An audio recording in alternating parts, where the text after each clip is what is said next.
which also leads to our last piece of transitional industry news. And this is transitioning between industry news and politics, because, of course, some of the big political news is that the Trump administration is threatening and in some cases activating tariffs across the board. And one of those is a tariff on the chip imports. And so the question is, what impact will that have on all of this, specifically when we're back to NVIDIA again? And I know you love kind of plumbing the inner workings of politics and the tech industry. So what is your read on all of this? Yeah,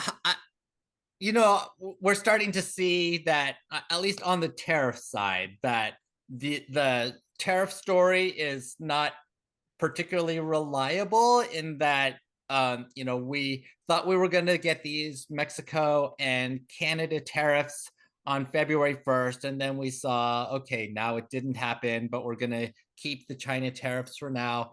And now the next threat is around putting tariffs on semiconductor chips from Taiwan that could be up to 100%. So it's out there, at least as a bargaining threat.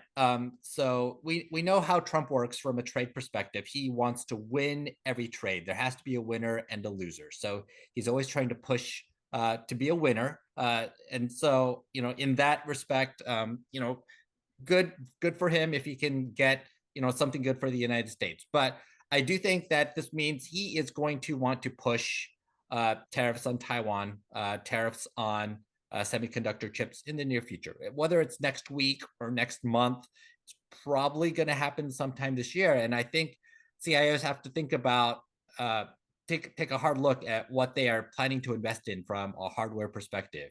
For those of you who have on-prem data centers and are investing seriously in AI, that this is a time to figure out whether to invest or whether you're just going to rely on the cloud. Yeah, I mean, well, and I mean, let's not.